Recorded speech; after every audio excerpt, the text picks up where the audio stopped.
सावन का पवित्र माह चल रहा है और ऐसे में भगवान शिव की बात ना की जाए ऐसा तो हो ही नहीं सकता है।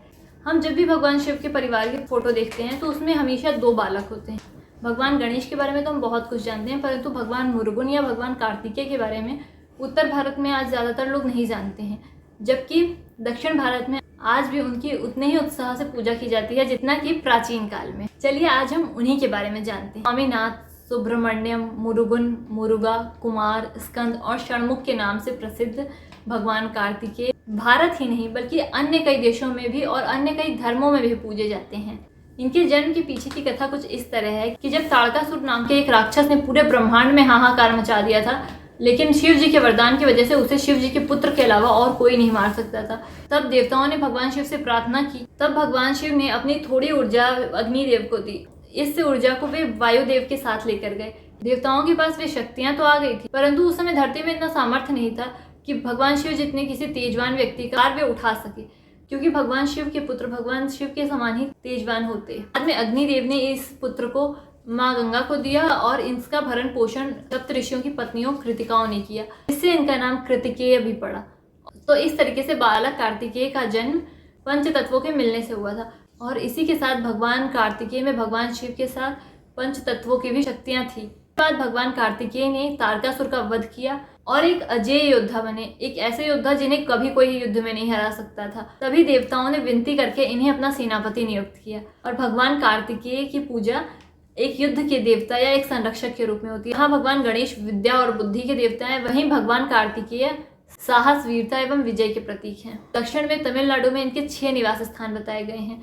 ये कभी भी अन्याय नहीं सहते। भगवान कार्तिकेय का जन्म ही अन्याय खत्म करने के लिए हुआ था। तब ऋषि अगस्त्य के साथ ये दक्षिण की ओर चले गए, पर बहुत से दानवों का आतंक था और वहां थिरुचेंदूर में इन्होंने दैत्यसुरा पद्मन का वध किया था। वहीं थिरुपाकंद्राम में इनका विवाह इंद्र की पुत्री देवायनी से हुआ था। इसी तरह इनके 6 निवास स्थल तमिलनाडु के इन 6 जगहों पर हैं। आज भी धूमधाम से प्रत्येक दिन मुरुगन की पूजा की जाती है एवं इनका प्रत्येक उत्सव बड़े ही उत्साह के साथ मनाया जाता है। दीपावली के बाद आने वाली कार्तिक पूर्णिमा का ही वह दिन है जब इन्होंने दैत्यसुरा पद्मन को मारा था और इसके बाद इन्हें यह वेल या भाला मिला था जो कुंडलिनी शक्ति का प्रतीक है।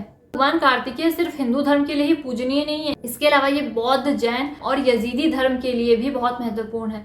बौद्ध धर्म की हर शाखा, चाहे वह श्रीलंका और थाईलैंड का थेरवाद बौद्ध धर्म हो वहाँ, या फिर कोरियाई या चीनी बौद्ध धर्म, हर जगह कार्तिकेय की पूजा अलग अलग रूपों में होती दिखेगी ही। बौद्ध धर्म के निकाय संग्रहों में कार्तिकेय को उपवलन या विष्णु के समान बताया गया है। वहीं 16वीं शताब्दी के जिनक कामाली ग्रंथ में उसमें ये एक संरक्षक देवता के रूप में बताए गए हैं। चाइना में स्कंद को वुए तुओ के नाम से जाना जाता है, जो कि स्वर्ग के एक युवा सेनापति हैं जो बौद्ध मठों के साथ साथ बौद्ध धर्म के संरक्षक भी बताए जाते हैं। और जैन धर्म में इन्हें नायगनेश नाम से पूजा जाता है। इसके अलावा यजीदी धर्म जो अभी ईरान, सीरिया और तुर्क में बहुत थोड़े मात्रा में बचे हैं, तो ये प्रमुख देवता ही हैं। उनके प्रमुख देवता का नाम मेलक ताऊज है, जो बिल्कुल भगवान कार्तिकेय से सिमिलर हैं। पूजा पद्धति से लेकर धार्मिक जितने भी अनुष्ठान है वे सभी भगवान कार्तिकेय की पूजा से ही बिल्कुल मेल खाते हैं। आश्चर्य की बात तो ये है कि यजीदी धर्म जिसके ये प्रमुख देवता है, वहाँ की धरती पर कहीं भी मोर पाए ही नहीं जाते हैं। तो कुछ लोग यजीदी धर्म को यजुर्वेद की एक शाखा से जोड़ते हैं जो कि भगवान कार्तिकेय की पूजा के दो। वहीं भगवान श्री कृष्ण ने भी गीता में खुद को योद्धाओं में स्कंद कहकर पुकारा है। भारत में कहीं कहीं कार्तिकेय को मुरुगन और कहीं सारस्वत नाम से पूजा जाता है।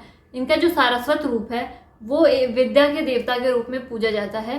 दोस्तों, सावन का ये पवित्र माह चल रहा है, हमने सोचा क्यों ना भगवान शिव से रिलेटेड ऐसे ही कुछ अमेजिंग जानकारियां आप तक पहुंचाई जाए।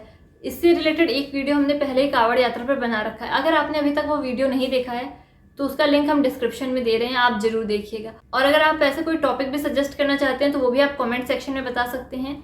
और ऐसे और वीडियोस देखने के लिए आज ही लाइक, सब्सक्राइब और शेयर करें। आप सभी को सावन के इस पवित्र माह की हार्दिक शुभकामनाएं। हर हर महादेव।